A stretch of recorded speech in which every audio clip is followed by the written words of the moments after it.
नमस्कार भक्तजनों, आज मैं आप लोगों के सामने लेकर के आई हूँ ये किताब है जय माता रानी। जय माता रानी, जय भक्तजनों। आज मैं आप लोगों के सामने लेकर के आई हूँ पंचम अध्याय दुर्गा सप्तशती के, क्योंकि 4 अध्याय तक मैं आप लोगों के साथ शेयर कर चुकी हूँ।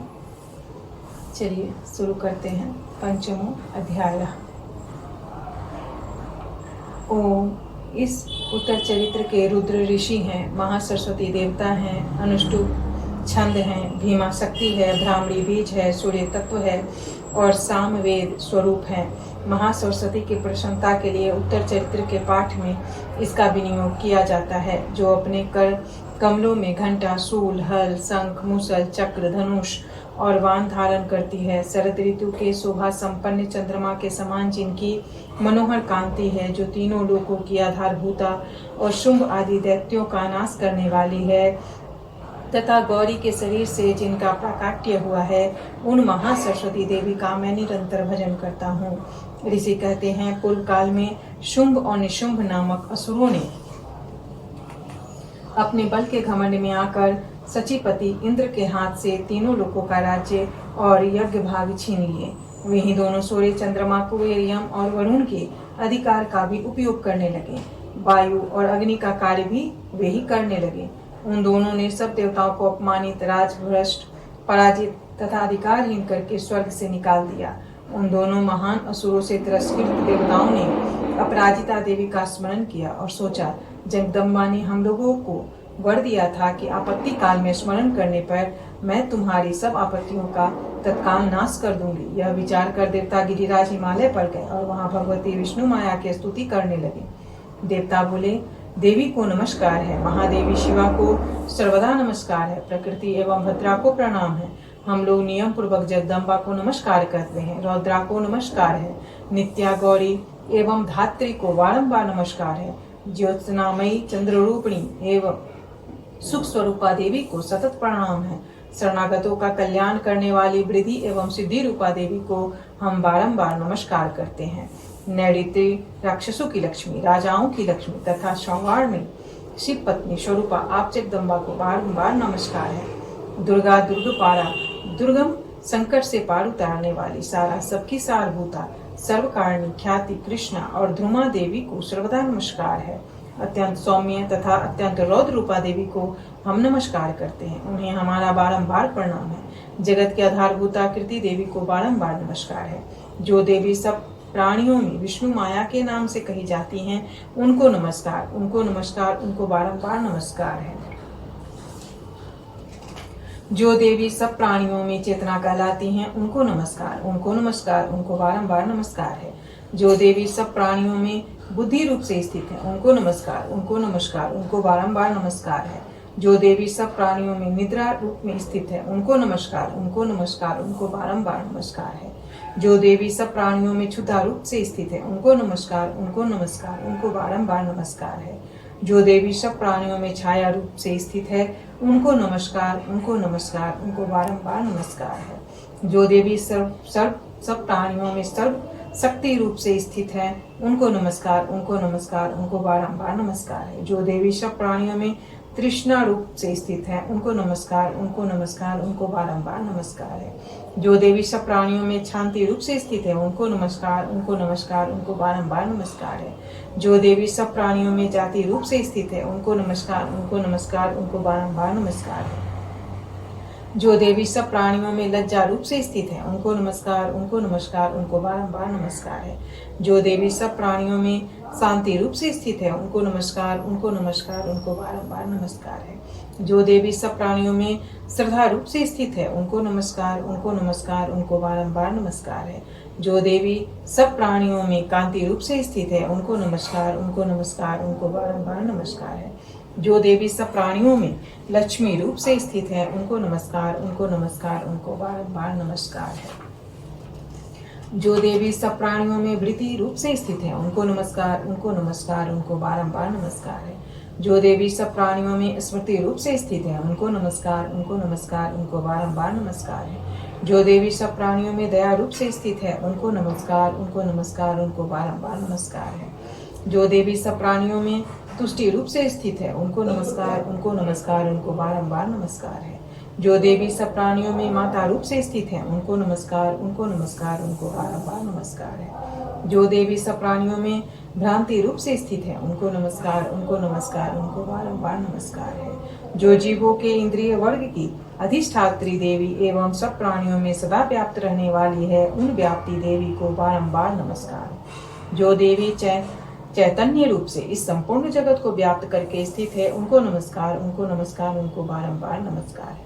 पूर्व काल में अपने अभिष्ट की प्राप्ति होने से देवताओं ने जिनकी स्तुति की तथा देवराज इंद्र ने बहुत दिनों तक जिनका सेवन किया, वह कल्याण की साधन भूता ईश्वरी हमारा कल्याण और मंगल करे तथा सारी आपत्तियों का नाश कर डाले।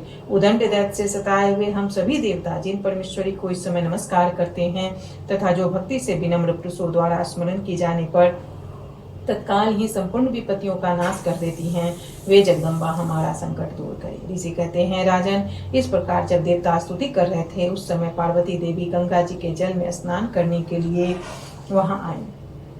उन सुंदर भावों वाली भगवती ने देवताओं से पूछा, आप लोग यहाँ किसकी स्तुति करते हैं? तब उन्हीं की शरीर कोश से प्रकट हुई शिवा देवी बोली, शुभ दैत्य से तिरस्कृत और युद्ध में निशुभ से पराजित हो यहाँ एकत्रित हुए ये समस्त देवता यह मेरी ही स्तुति कर रहे हैं।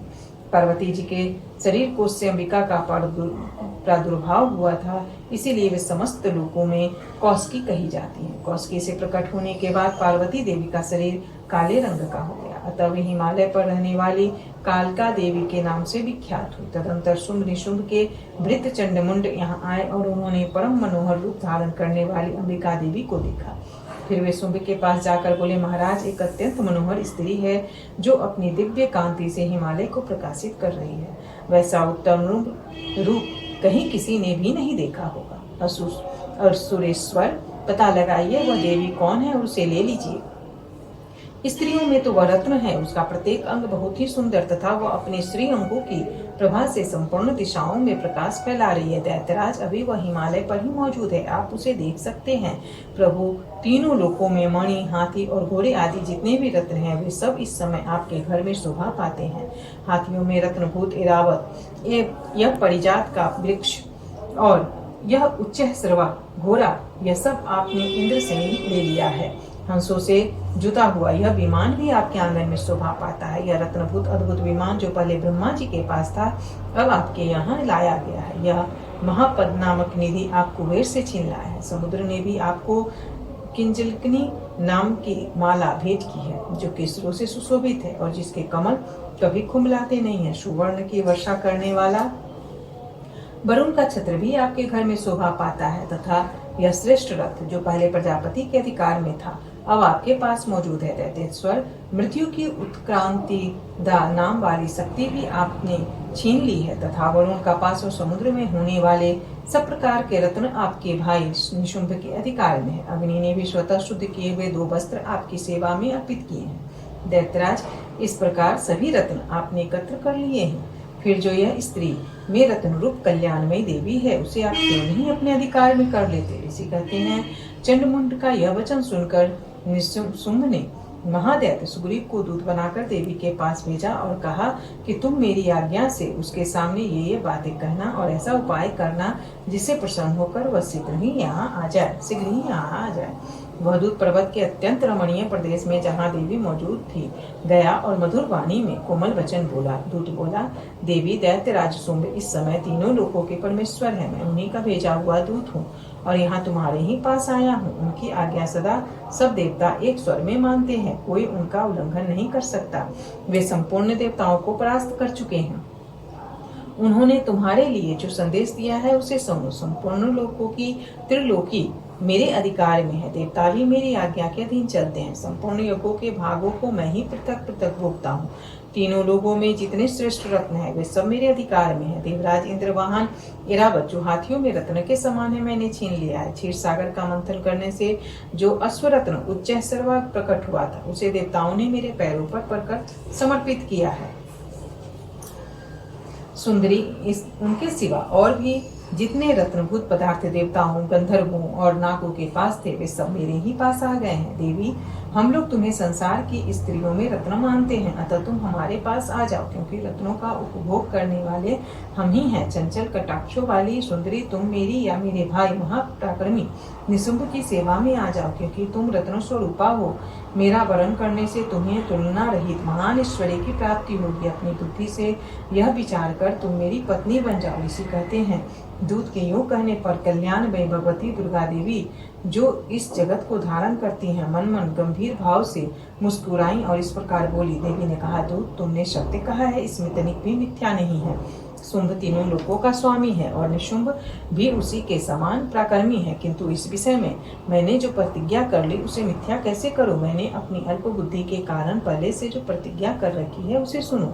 जो मुझे संग्राम में जीत लेगा, जो मेरे अभिमान को चूर्ण कर देगा तथा संसार में जो मेरे समान बलवान होगा, वही मेरा स्वामी होगा। इसीलिए शुंभ अथवा महादैत्य निशुंभ स्वयं ही यहाँ पधारे और मुझे जीतकर शीघ्र ही मेरा पानी ग्रहण कर ले। इसमें विलंब की क्या आवश्यकता है? दूत बोला, देवी, तुम घमंड में भरी हो, मेरे सामने ऐसी बातें न करो। तीनों लोक में कौन ऐसा पुरुष है जो शुंभ निशुंभ के सामने खड़ा हो सके? देवी, अन्य दैत्यों के सामने भी सारे देवता युद्ध में नहीं ठहर सकते, फिर तुम अकेली स्त्री होकर कैसे ठहर सकती हो? जिन शुंभ आदि दैत्यों के सामने इंद्र आदि सब देवता भी युद्ध में खड़े नहीं हुए, उनके सामने तुम स्त्री होकर कैसे जाओगी? इसीलिए तुम मेरे ही कहने से शुंभ निशुंभ के पास चली चलो। ऐसा करने से तुम्हारे गौरव की रक्षा होगी, अन्यथा जब वे केस पकड़ कर घसीटेंगे तब तुम्हें अपनी प्रतिष्ठा खोकर जाना पड़ेगा। देवी ने कहा, तुम्हारा कहना ठीक है, शुंभ बलवान है और निशुंभ भी बड़े पराक्रमी है, किंतु क्या करूं? मैंने पहले बिना सोचे समझे प्रतिज्ञा कर ली है, अतः अब तुम जाओ। मैंने तुमसे जो कुछ कहा है वह सब दैत्यराज से आदर पूर्वक करना, फिर वे जो उचित जान पड़े करें। इसी प्रकार श्री मार्कंडेय पुराण में सावर्णिक मनवंतर की कथा के अंतर्गत देवी महात्म्य में देवी सुत संवाद नामक 5वां अध्याय पूरा हुआ। बोलो जय मां अंबिके की जय, मां भवानी की जय।